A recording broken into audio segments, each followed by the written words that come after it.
So welcome to this lecture in particular, where we are going to look at anatomy of the basal ganglia, the Diencephalon, and the cerebellum. If you remember, this is just part of our lecture series on the central nervous system anatomy. So far, this is where we've come from.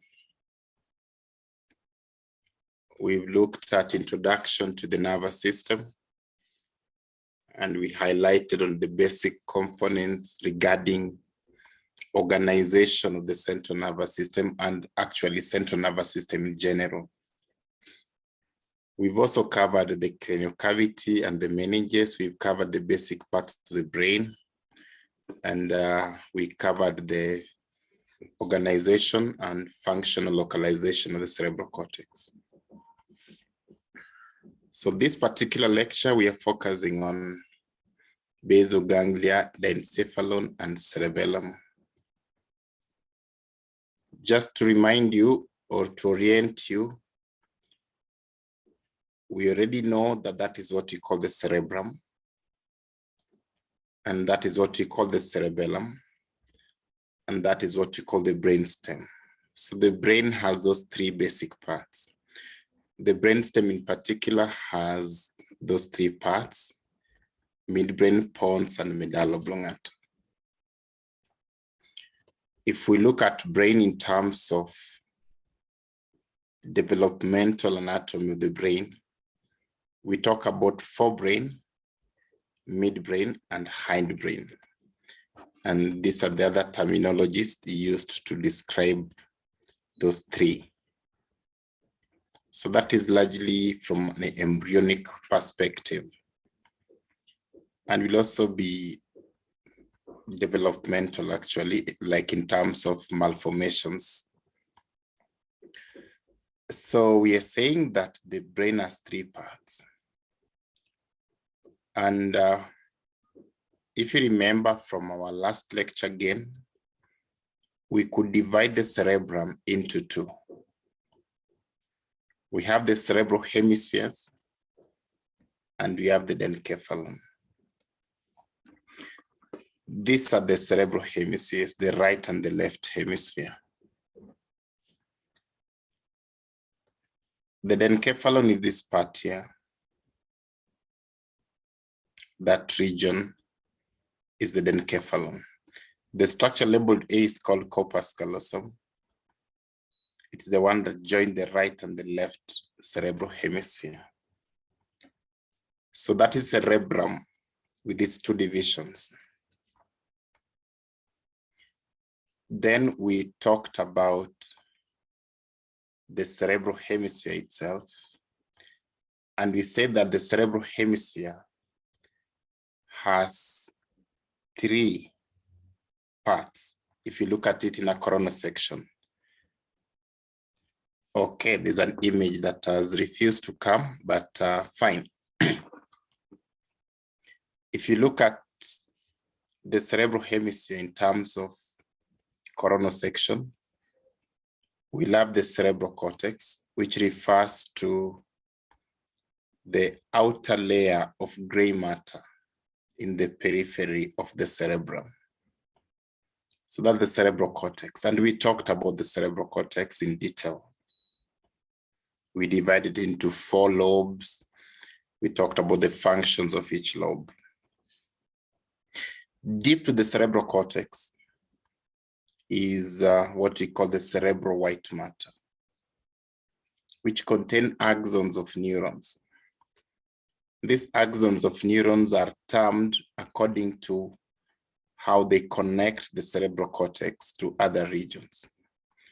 Projection fibers connect the cerebral cortex to subcortical regions. They could either be ascending, sensory, or descending, motor, or you can say afferent and efferent. Association fibers connect different cortical regions within the same hemisphere. So an association fiber will arise from layer 3 of one particular cortical region and terminate in layer 2 of another cortical region within the same side. Commissural fibers connect similar cortical regions between the right and the left hemisphere. So they could come from an anterior pole of the right to the anterior pole of the left. The posterior pole of the right to the posterior pole of the left.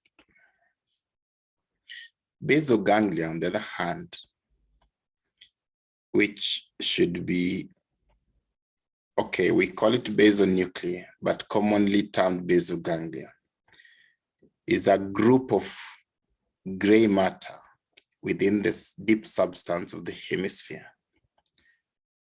And so that will be part of the subject matter of today's talk. So in today's lecture, we are going to do the following. We will look at the definition of basal ganglia. We will state its basic components.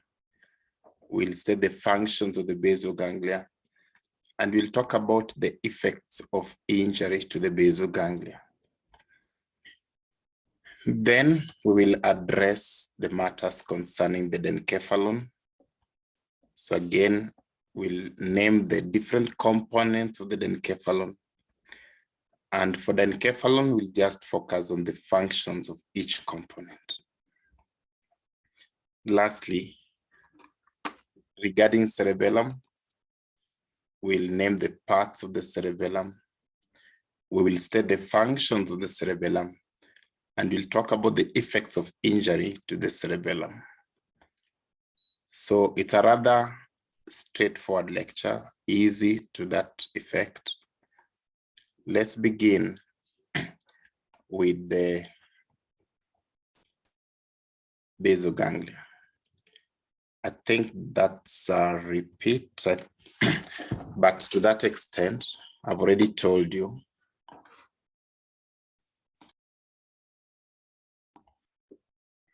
We have already divided the cerebral hemisphere into 3 parts: cerebral white matter, cerebral cortex, and basal nuclei.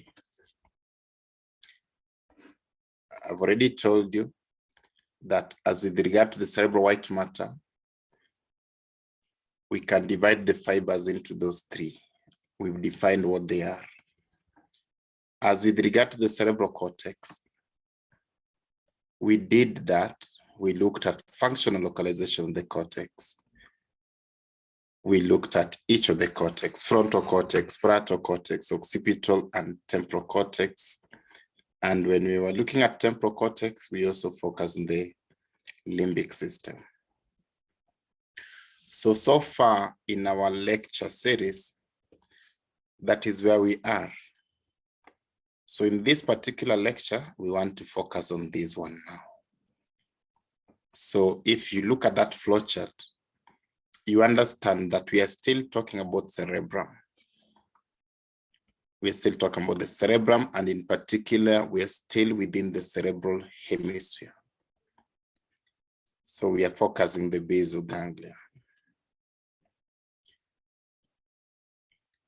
The basal ganglia is a group of nuclei, which is at the base of the cerebral hemisphere. So if this is the hemisphere, with that being the cortex, outer gray matter, then that being the white matter, this is the group of nuclei at the base of the hemisphere, which are called the basal ganglia. In another view, this is an MRI image of the brain. We still see cerebral cortex, that gray matter in the outer convolutions. Then we see that is white matter. Then we see gray matter in the deep substance of the white. That one and that one are part of the basal ganglia. This other one is part of the Denkevalon. We'll be talking about it shortly. So for now, we are focusing on these two. Those are the parts of the basal ganglia. They are nuclei in the deep substance of the hemisphere. So the correct term for this should be basal nuclei, but conventionally we call it basal ganglia. Understand that the term ganglion refers to a group of neuronal cell bodies outside the central nervous system. So it is an inappropriate term indeed, because we are within the CNS. So it shouldn't be ganglion, it should be a nucleus. But conventionally, they're called basal ganglia. And that's the term that you'll be coming across often in books and even in diagnosis of some disorders. So it's okay, we'll continue with that particular era.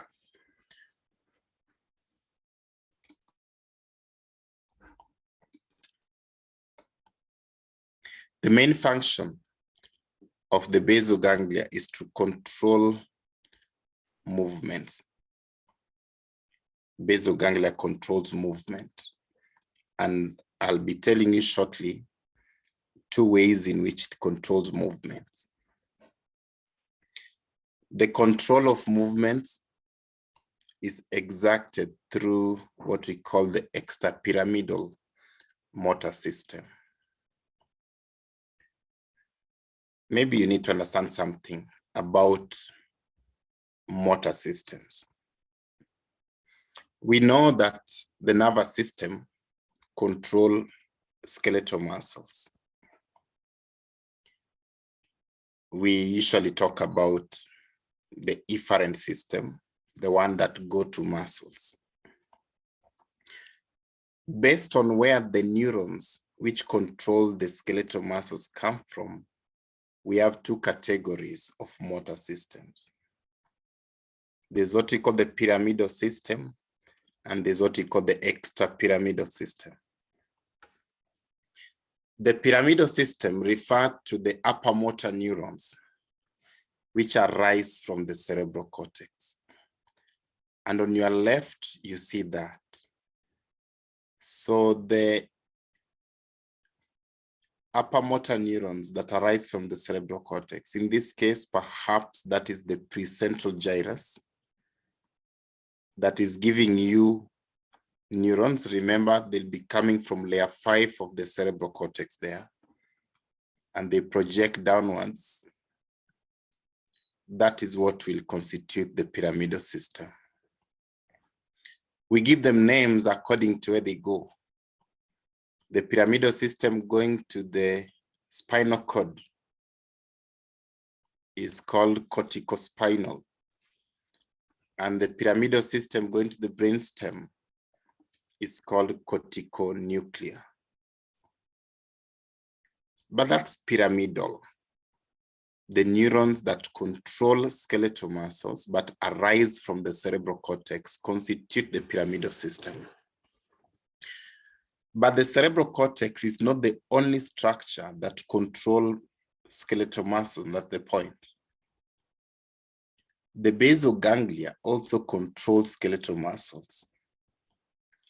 Now, the control exerted by the basal ganglia go to some nuclei within the brainstem that will now give you upper motor neurons that go to muscles. So these upper motor neurons, which arise from the brainstem, are controlled by the basal ganglia as well as cerebellum. And they're the ones that constitute the extrapyramidal motor system. So the extrapyramidal motor system refers to the upper motor neurons that do not arise from the cerebral cortex. They largely arise from the brainstem, but they are controlled by other systems like basal ganglia and cerebellum. So I hope you've understood what extrapyramidal motor system is. These images show you the parts of the basal ganglia. So that is one part of the basal ganglia. There's another part. Even these ones, we see parts of the basal ganglia there. Even that one. Perhaps we give names to them.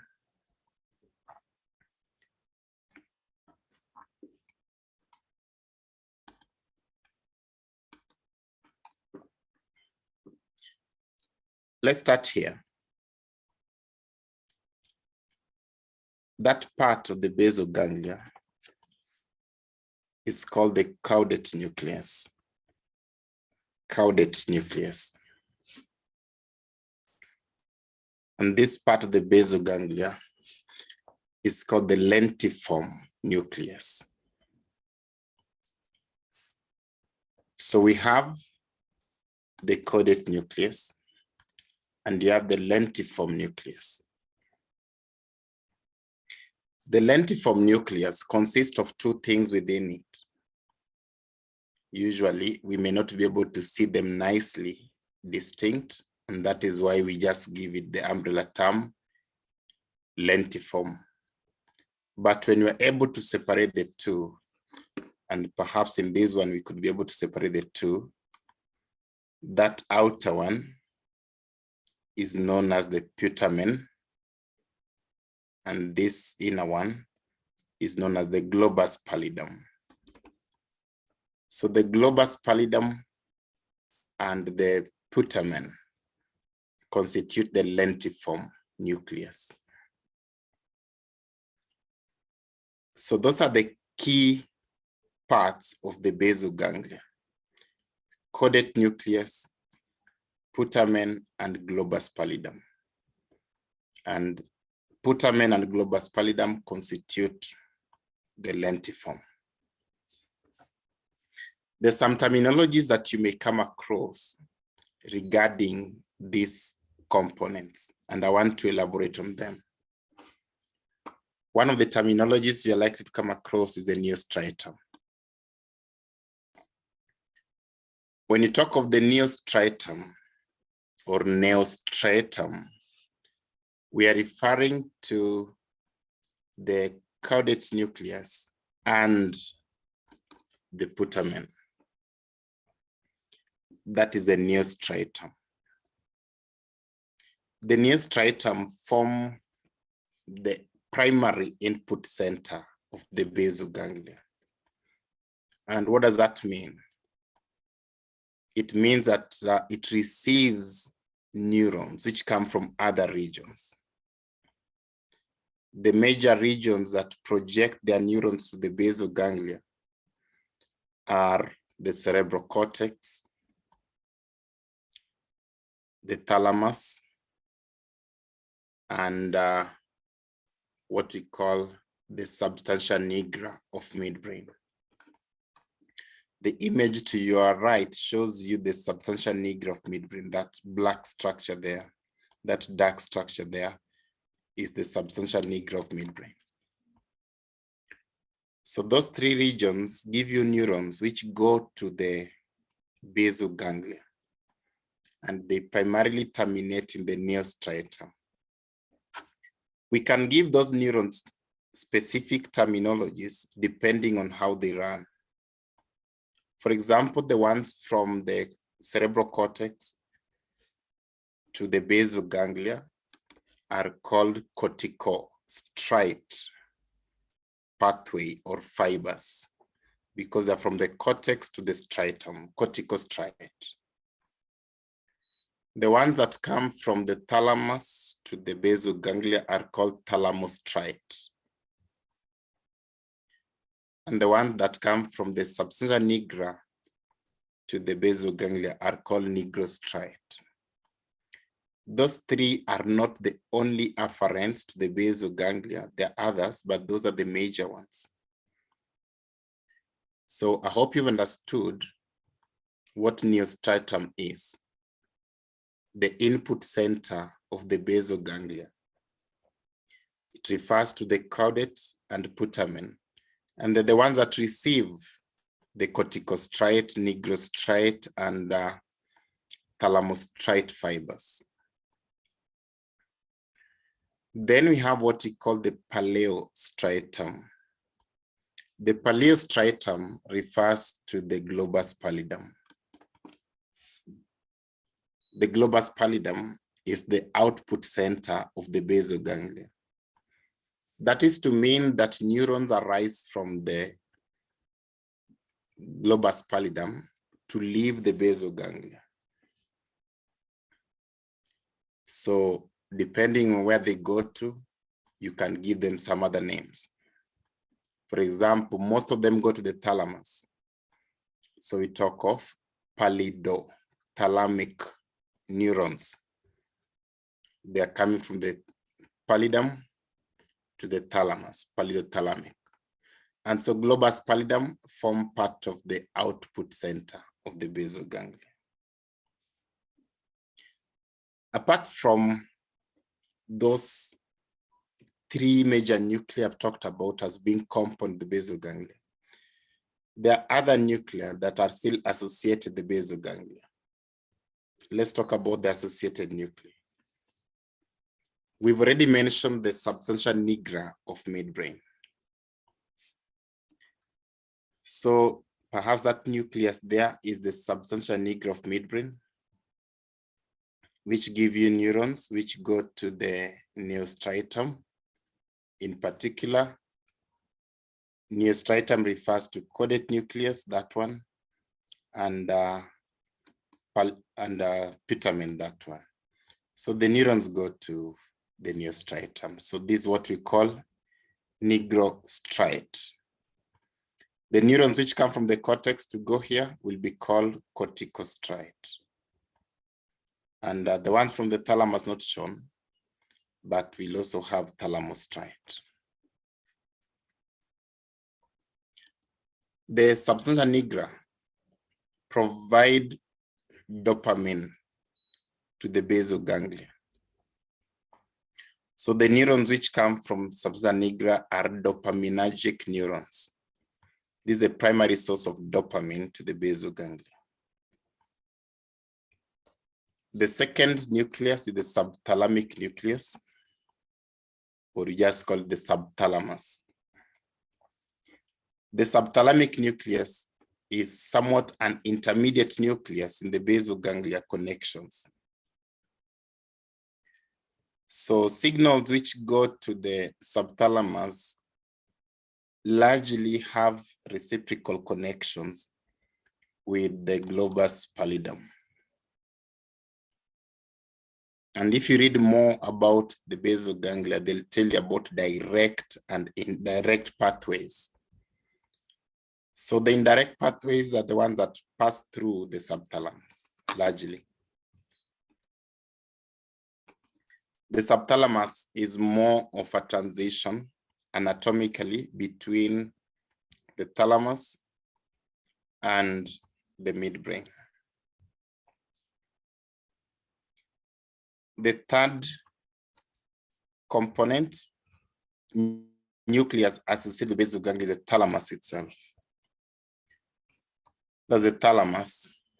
It gives you afferents to the neostriatum, but it also receives efferents from the globus pallidum, and it connects with the cerebral cortex. So those are the nuclei associated with the basal ganglia. Remember, we talked about primary nuclei, the key components, and then the associated ones. So how can we summarize the key functions of the basal ganglia? And how can we link this one with the pathologies of basal ganglia? We can say that basal ganglia promote and support patterns of behavior and movement that are appropriate in the prevailing circumstance. So think about patterns of behavior and movement that you want to do in a particular circumstance. Basal ganglia will support those patterns of behavior and movement. Now I'm bringing the concept of behavior here because it's also part of the basal ganglia. Remember, in our previous talk on limbic system, we said that controls behavior. There's some parts of the basal ganglia that are connected to the limbic system.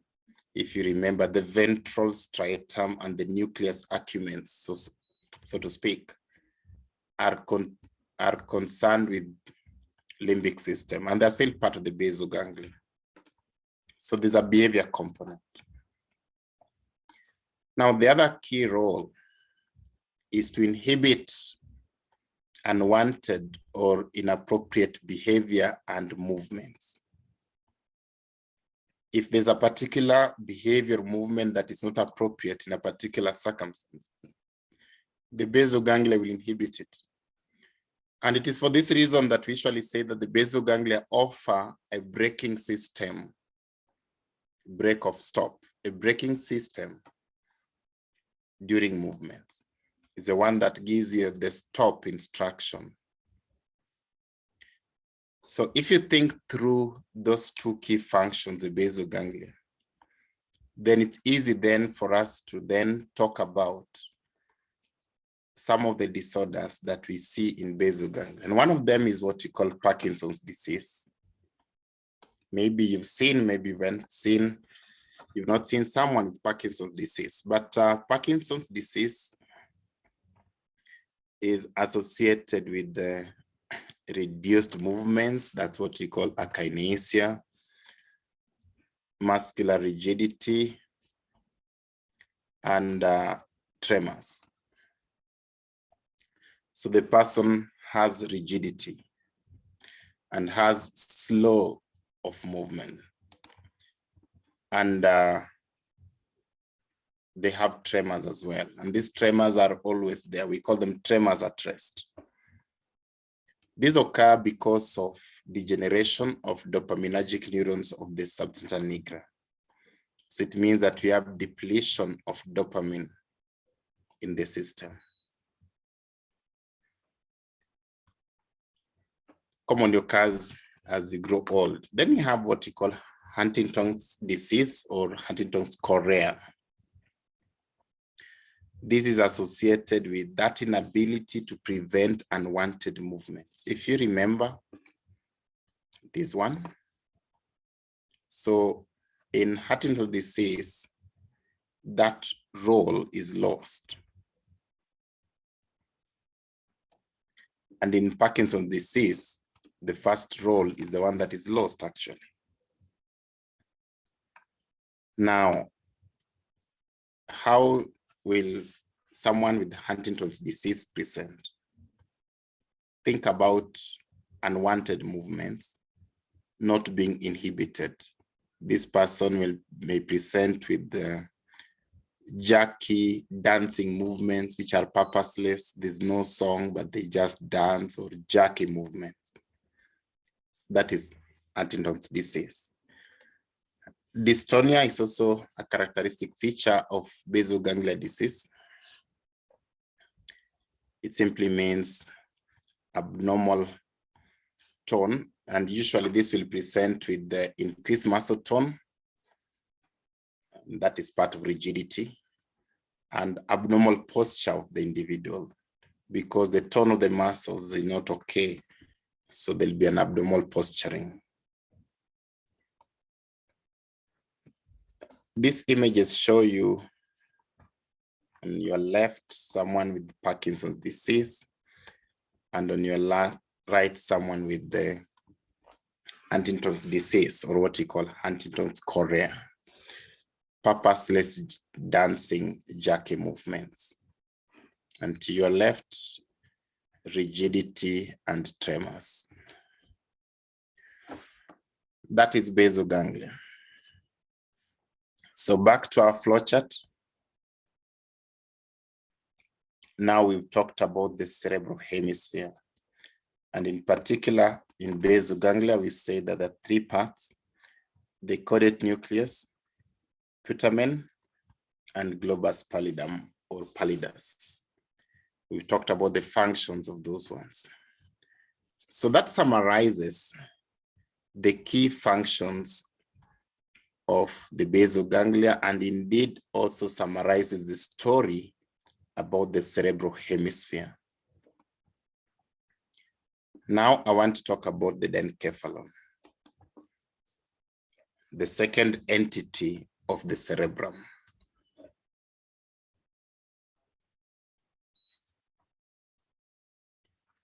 The Denkevalon consists of 4 components. One of the components is called the thalamus. This region here is a thalamus, that one. The one outlined in green, that's what we call the thalamus. If you look at it from a coronal view, the thalamic nucleus is that big thing. It is usually a mass of multiple nuclei, several nuclei within this big mass, actually, very many nuclei. And in other quarters, we can even divide the nuclei into smaller pieces. But for the sake of simplicity, let's just say we have the thalamic nucleus. What are the key functions of the thalamus? The thalamus is a sensory relay center. This is to mean that sensations which go to the cerebral cortex synapse in the thalamus first before they reach the cerebral cortex. If you remember in our introductory lecture series on neuroanatomy, I told you that sensations go to the brain, to the cerebral cortex, and usually it's a relay of 3 neurons most of the time. First order neuron take information to the spinal cord or brainstem. Second order neuron take information to the thalamus. Third order neuron begin from the thalamus to the cerebral cortex. So that's what we mean here. The thalamus is a sensory relay center. Indeed, all sensations in the body relay through the thalamus before they terminate in the cerebral cortex. All of them except one. That exception is the olfactory sensation. That does not mean that olfactory sensation does not go to the thalamus. I'm just saying that it does not pass through the thalamus before reaching the cerebral cortex. All the other sensations must pass through the thalamus before they go to the cerebral cortex, but olfaction go to the cerebral cortex before projecting to the thalamus. Several thalamic nuclei are responsible for that particular role. If you read deeper books, they'll talk of what we call the ventral posterior nucleus. They'll also talk about the medial geniculate body and the lateral geniculate body of thalamus, responsible for sensory relay. Medial geniculate body is largely for auditory sensations. The lateral geniculate bodies relay visual sensations. The ventroposterior nucleus relays the rest of the sensations. But that ventroposterior nucleus further divided into ventroposteromedial and ventroposterolateral nucleus. The ventroposteromedial relays sensations carried by cranial nerves. So things like taste, you'll expect them to relay there. Ventroposterolateral relay sensations carried by spinal nerves. So something like touch from your hand will relay in the ventroposterolateral, VPL. Apart from sensory relay, the thalamus also has limbic functions. This is because of its connection with the limbic system. Now, I hope you remember the functions of the limbic system from our previous lecture. The thalamic nuclei responsible for limbic functions is the anterior group of nuclei. There are 3 nuclei there, but let's just call them the anterior group of thalamic nuclei. They're the ones with limbic functions. So when you talk of limbic, remember we're referring to emotions, behavior, short-term memory, and the like. The thalamus also has motor functions. This is because of its connection with the basal ganglia. The thalamic nucleus that is connected to the basal ganglia is the ventral anterior nucleus, as well as the ventrolateral nucleus. The ventroanterior and the ventrolateral nucleus are connected to the basal ganglia, and so they have motor functions. The thalamus also is responsible for stimulating the cerebral cortex to make you alert, to maintain alertness. The group of thalamic nucleus that stimulate the cerebral cortex to maintain alertness are called the reticular nucleus. So you have reticular nucleus, and we have what we call the intralaminar nuclei of thalamus, responsible for cortical activation. And lastly, the thalamus has cognitive functions. The nucleus of thalamus responsible for cognitive functions would be what we call the dorsomedial nucleus of thalamus, a very large nucleus. You can call it dorsomedial or medial dorsal thalamic nucleus. So those are the key functions of the thalamus. Now we talk about hypothalamus. So we already know where the thalamus is. The hypothalamus is the one outlined in black.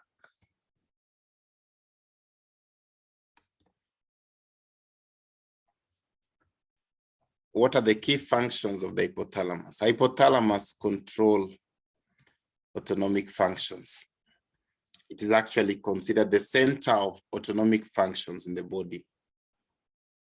It's the one that controls autonomic functions in the body. Remember, autonomic functions are involuntary functions. The pathway that will control sympathetic and parasympathetic systems are the ones you're calling autonomic. Apart from that, hypothalamus has endocrine functions. This is because it produces several hormones.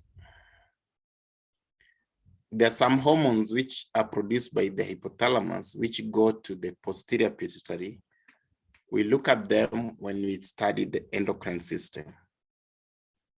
But there are two, oxytocin and antidiuretic hormone. They are produced by the hypothalamus, and then they are carried via neurons to the posterior pituitary gland where they are stored. Remember, the hormones run within axons of neurons. Then hypothalamus also produces hormones which go to the anterior pituitary gland. The hormones that the hypothalamus produces, which go to the anterior pituitary gland, are released into the bloodstream, but there's direct vascular connections between hypothalamus and pituitary. Look at that relation here. We expect this to be the hypothalamus, and pituitary gland usually rests somewhere down here. So it's just direct vascular connections between the two organs. Hypothalamus releases hormones here, which enter the vascular spaces connecting the two organs. And so those hormones go to the anterior pituitary. Those hormones control the secretions of the anterior pituitary.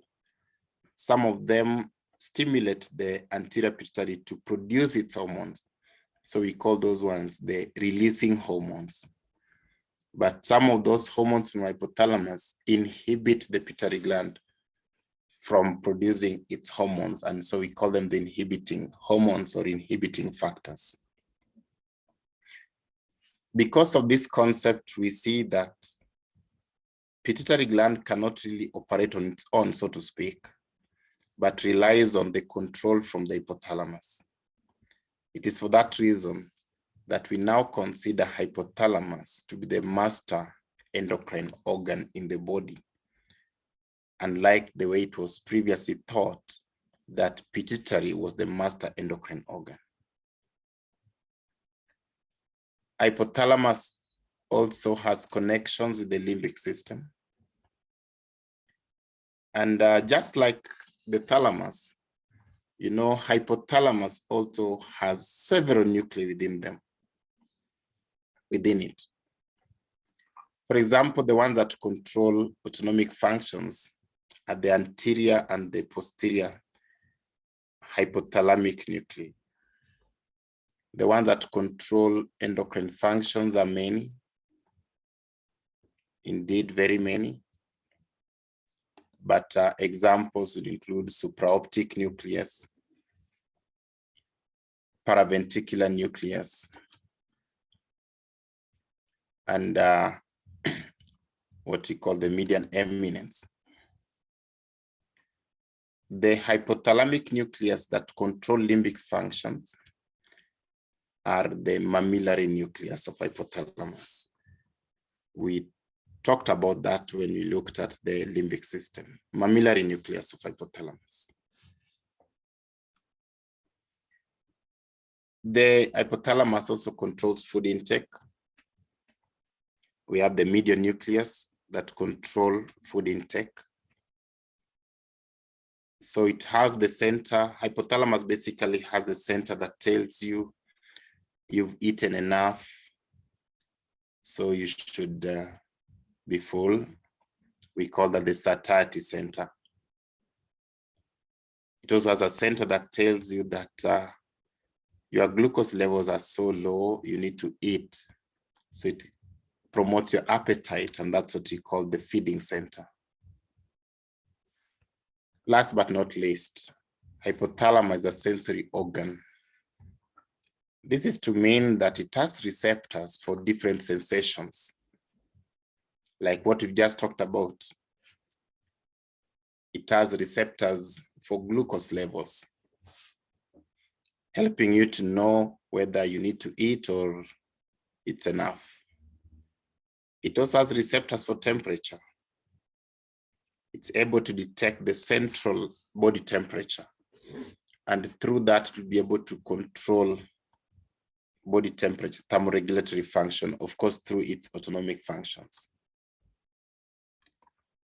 Right, these are the hypothalamic functions. Maybe from a physiology book, they may have even a longer list, and that's still okay. Hypothalamus really has many functions. Then the third component of the Denkevalon is this one here. We call it the pineal body. Now, if we go with the concept of this terminology of thalamus, so we have thalamus, hypothalamus, subthalamus, then the fourth component of the Denkevalon is called epithalamus. Epithalamus is actually this region there that has the pineal body. Pineal body is part of the epithalamus. The other part of the epithalamus is what we call the habenular nuclear complex. We'll not talk about habenular nuclear complex, but let's talk about the pineal body. So the one outlined by red is the pineal body. This pineal body is a neuroendocrine transducer. What does that mean? It means that it converts a neuronal input into endocrine output.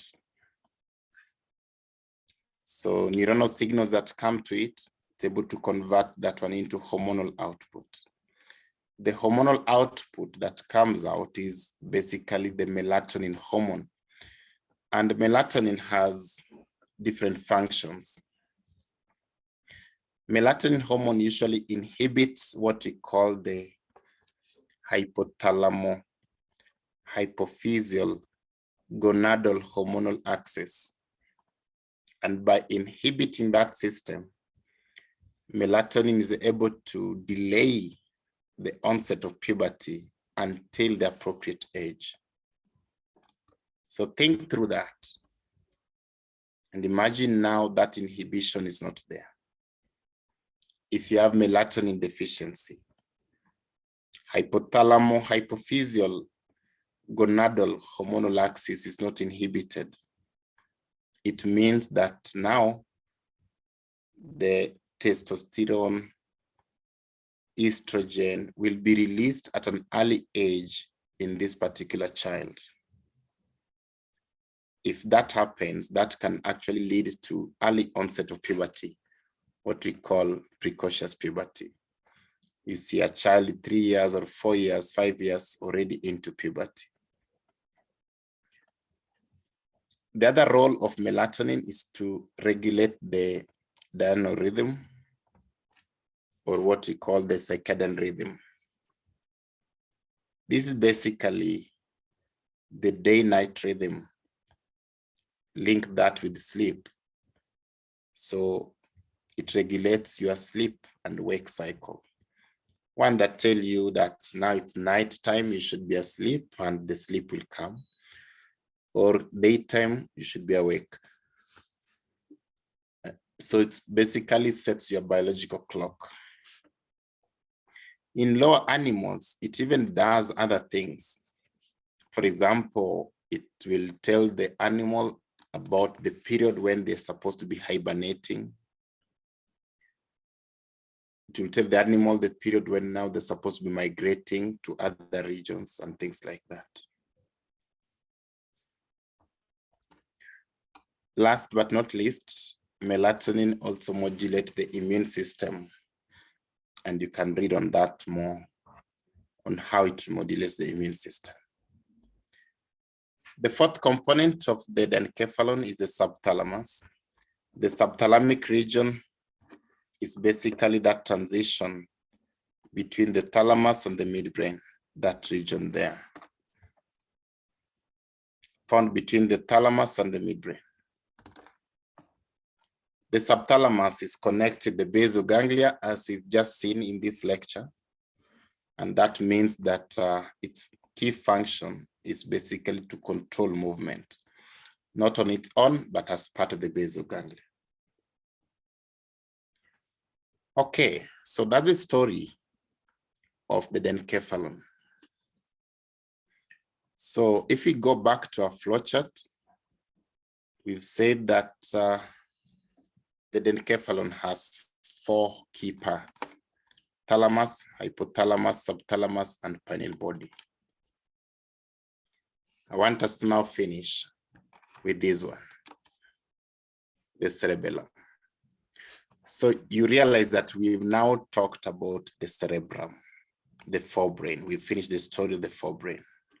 So now let's talk about cerebellum.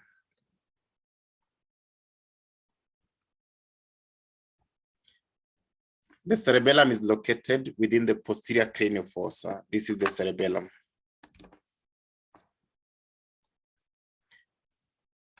Located behind the brainstem. If this is the midbrain, that is pons, this is medulla oblongata, this is cerebellum. That space there is the 4th ventricle. So the 4th ventricle separates cerebellum from the dorsal part of the brainstem, in particular the dorsal part of pons and medulla oblongata.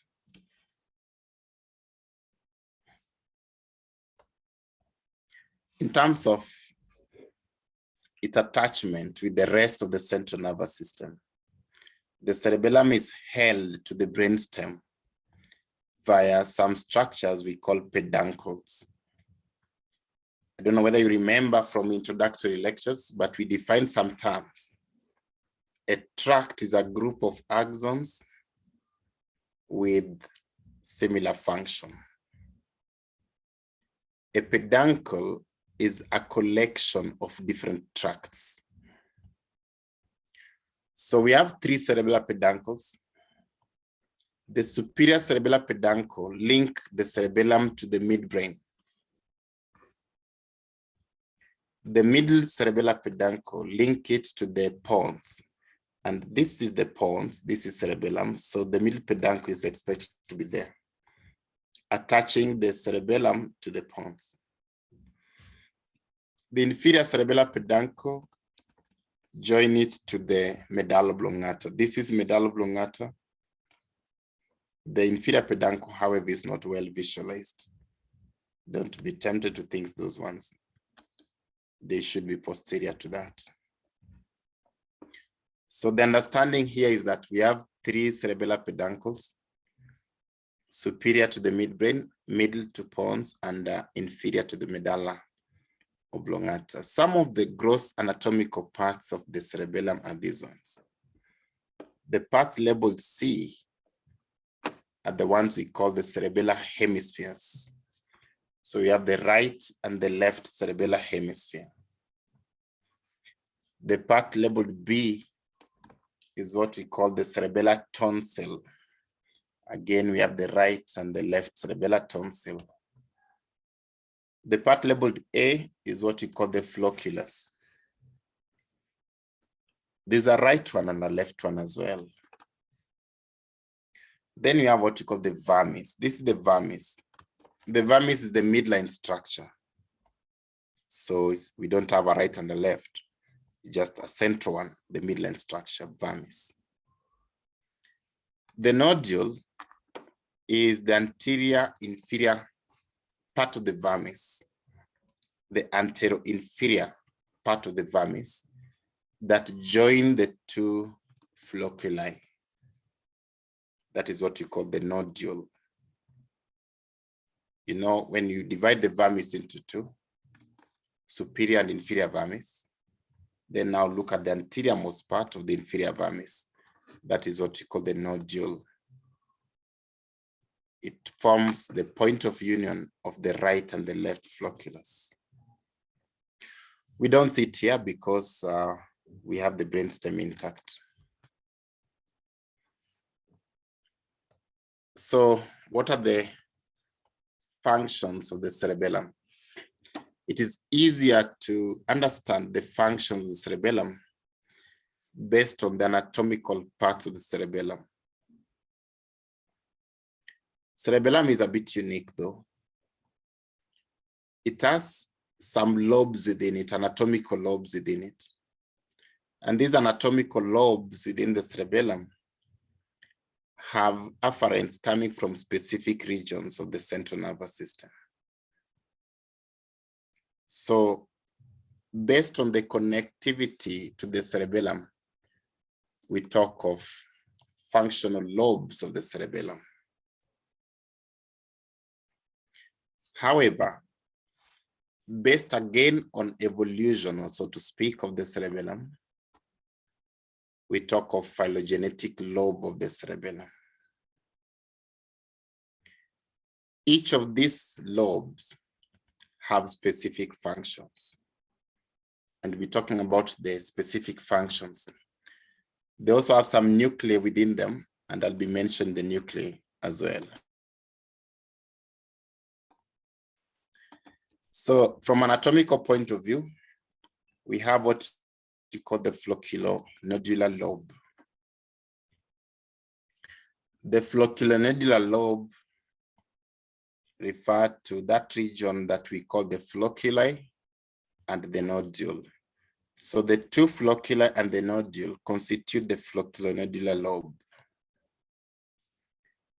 From a functional point of view, the flocculonodular lobe receive afferents which come from the vestibular nucleus in the brainstem.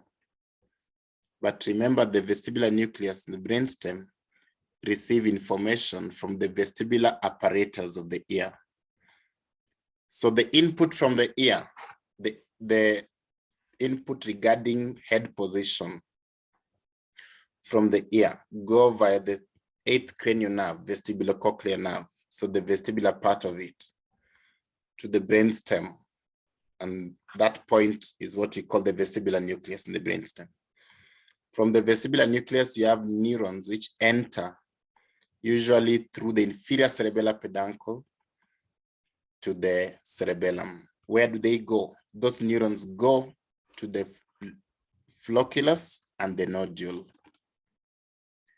And so from a functional point of view, the flocculonodular lobe is the vestibulocerebellum because it receives information from the vestibular nucleus.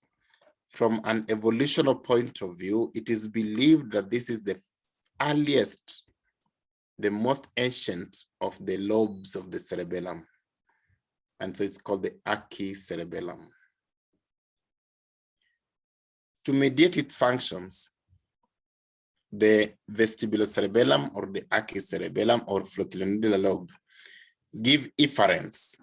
Then efferents which come from the cortex, cerebellar cortex of the flocculonodular lobe,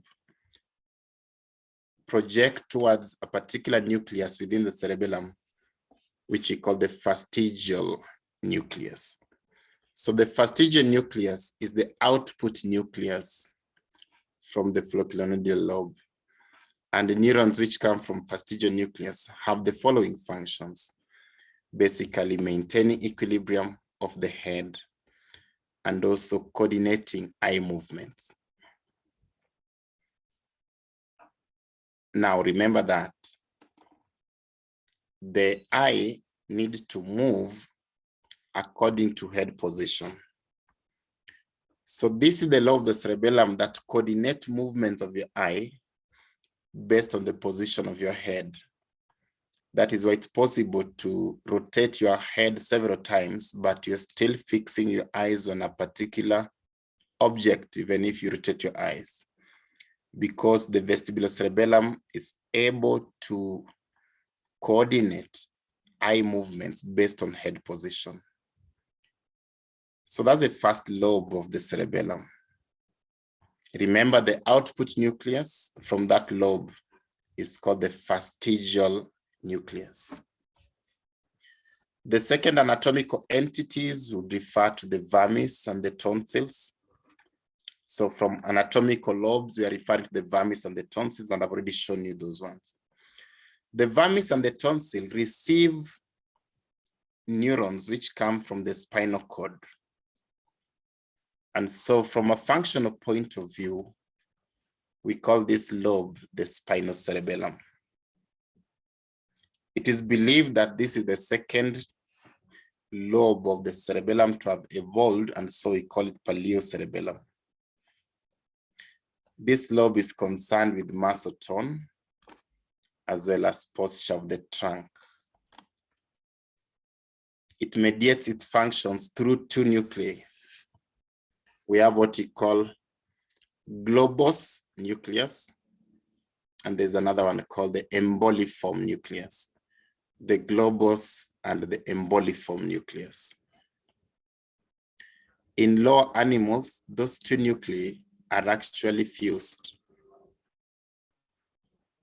They're not separated.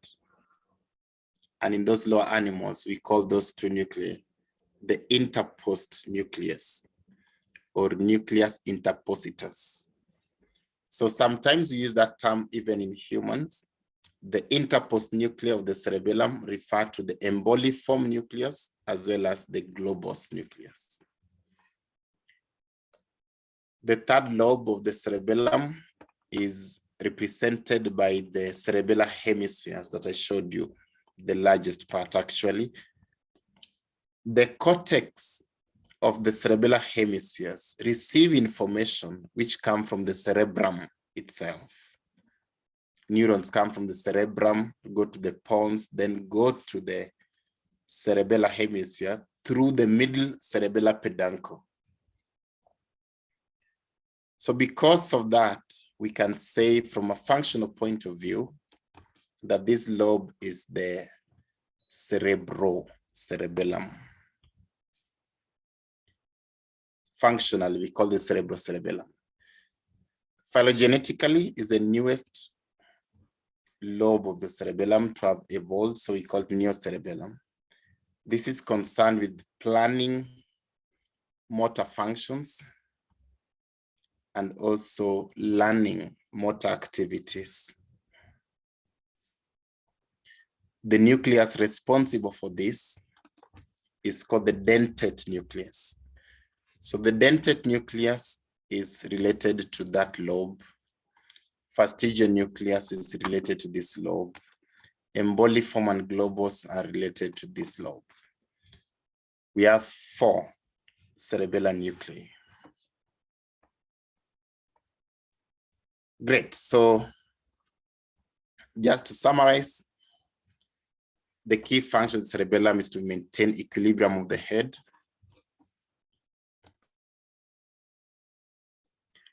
That function is mediated by this one, the flocculus, and the nodule that we can see.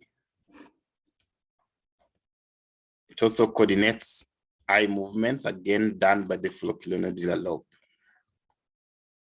Controls muscle tone as well as posture of the trunk, and that one is done by this cerebellar tonsils, as well as that, the vermis. Lastly, motor planning and motor learning performed by the cerebellar hemispheres. So what happens if you have injury to the cerebellum? And basically look at injury as maybe tumors or vascular stroke, so to speak. You know, the blood vessels that supply the cerebellum could have a problem. Maybe they're blocked or something. So if you cut off blood supply to the cerebellum, you'll have injury. Or if there's a tumor or this trauma, whatever, what do you expect? Think about that.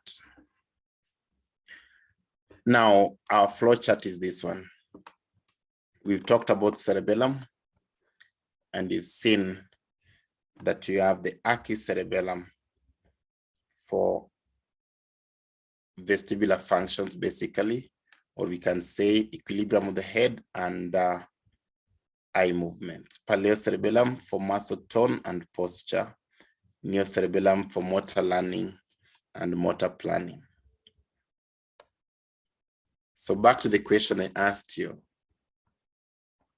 Cerebellar injury or lesions give us some characteristic clinical presentations. Would expect something called nystagmus, which are jerky movements of the eye.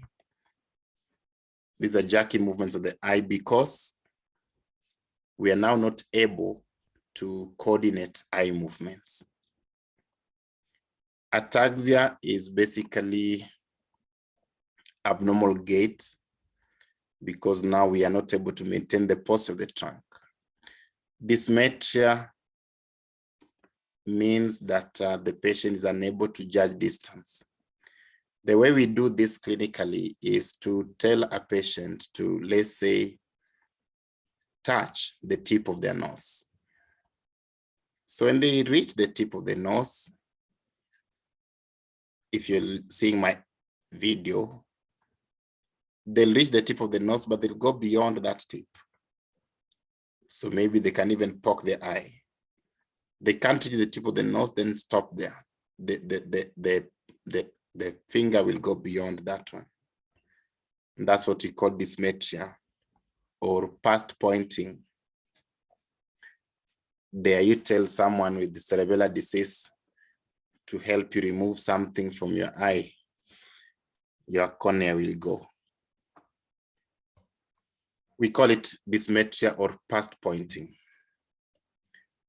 The most characteristic clinical manifestation of cerebellar disease, what you'd call pathognomonic for cerebellar disease, is what we call dysdiadochokinesia.